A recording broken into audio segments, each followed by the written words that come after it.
Hello guys! Hello Earth Signs! Hello Virgo, Capricorn, and Taurus! Welcome dito sa aking channel, Kapalaran 888. Welcome! Alamin natin kung ano ang messages, vibration, gabay, energy para sa inyong lahat. Ito general reading, so pwede kang makaresonate. Gamitin mo ang iyong intuition sa panonood. Okay, Earth Signs.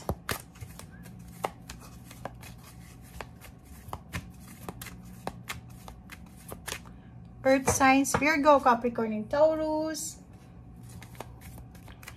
Walang lumalabas, guys. Okay. Earth signs. Wow.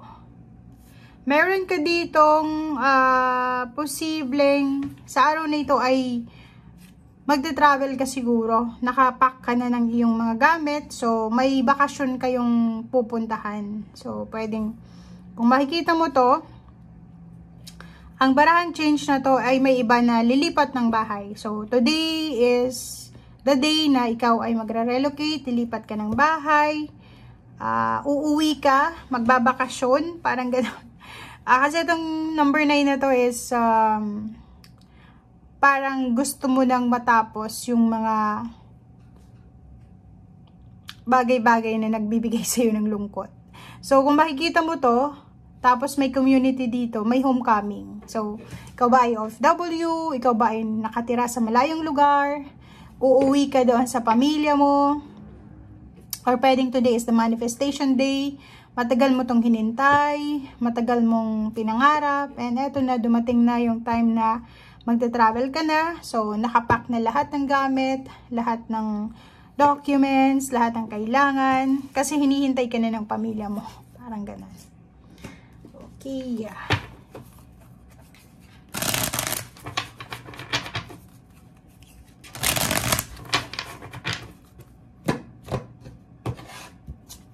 Okay, King of Wands. Oh. Yung iba sa inyo dito is siguro yung travel mo is pwedeng Saturday. So, ngayon is 22, 23 yung travel. So, 22 is busy yung iba sa inyo dyan. Pwedeng may kailangan kayong tapusin. Kailangan yung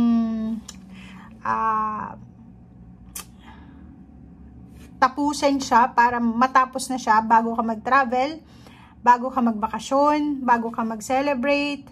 So, nakikita natin dito na today is busy yung mga Earth signs, Virgo, Capricorn, and Taurus. Seven of Cups, nakikita natin dito may rason kung bakit busy. Workaholic. May iba sa iyo dyan na sobrang busy sa pagtatrabaho sa araw na ito. May iba sa iyo dyan na overtime. Siguro wala kayong balak na umuwi ng bahay para magpahinga. Kasi straight time yung ginagawa eh. Kasi gusto yung marami yung sweldo nyo at the end of the month, or gusto yung samantalahin yung mga holiday pay, or gusto yung samantalahin yung mga, ang tawag dito?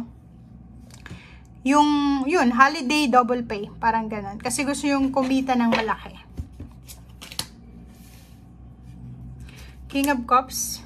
Okay, relationship, pwedeng may mga iba sa inyo dyan. Kung ikaw ay magta-travel, pwedeng makakakilala ka na isang tao na, kung single ka, sa aeroplano, sa airport, sa bus station, sa bus, sa kung saan man na lugar na pwedeng mag-travel ka or ways ng travel, doon ka siguro makakakuha ng relationship, or pwedeng marami kang bagahe today, so pwedeng marami din ang hindi sa marami, posibleng may isang tao, 2, 3 na pwedeng tulungan kanila sa mga bagahe mo para siguro mabigat, so kailangan na may tumulong sa'yo. So, pwedeng may tutulong sa'yo.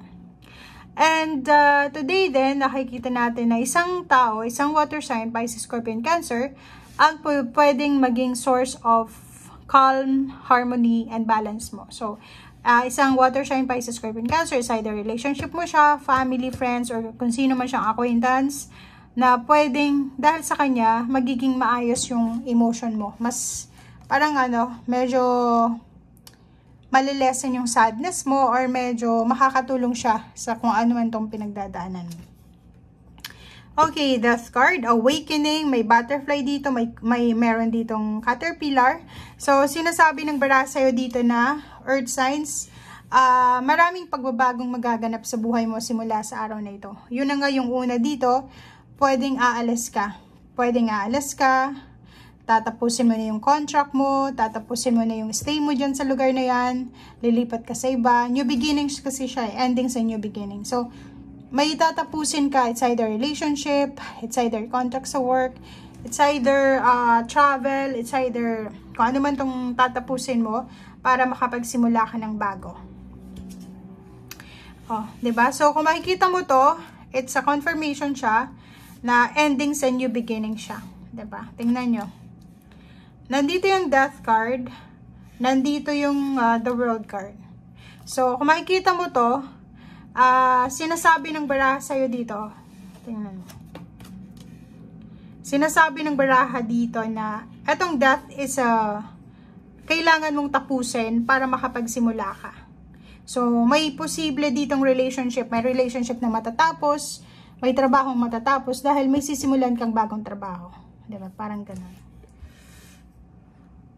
Ten of Pentacles, malaking halagang pera yan. Saan ba yan galing? Four of Swords. So, yun. Ang nakikita natin today na isa sa rason kung bakit may tatapusin ka. Kasi, posibleng may mag-offer sa'yo ng mas mataas na sweldo. Diba? Kung makikita mo to, earth signs, posibleng isang financial peace and harmony ang matatanggap mo.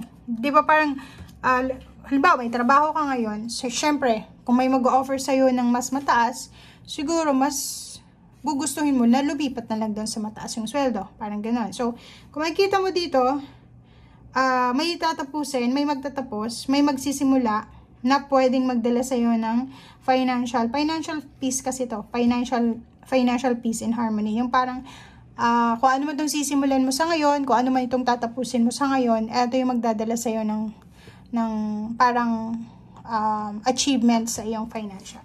Okay? Okay. Ano pa ba? Pwede yung iba makatanggap ng malaking halagang pera, bonus, or ano pa man. Oh, sabi ko na eh. So, it's a confirmation, guys. Confirmation to na Zero the Fool, lahat endings to. Endings sa new beginning. Zero the Fool, Death card, the World card, and Ten of Pentacles. Puro siya achievements and success. So, ibig sabihin, may sisimulan kayo sa araw na ito na pwedeng magdala sa inyo ng success. Financial success, emotional success. Okay? So, comment down below if resonated ka. And number 7 of Pentacles, sinasabi ng barahan na konting test pa, konting paghihintay pa kasi malapit na. Siguro in 7 months, makukuha mo na kung ano yung financial and emotional success na to na sinasabi ng baraha. Thank you guys. Bye!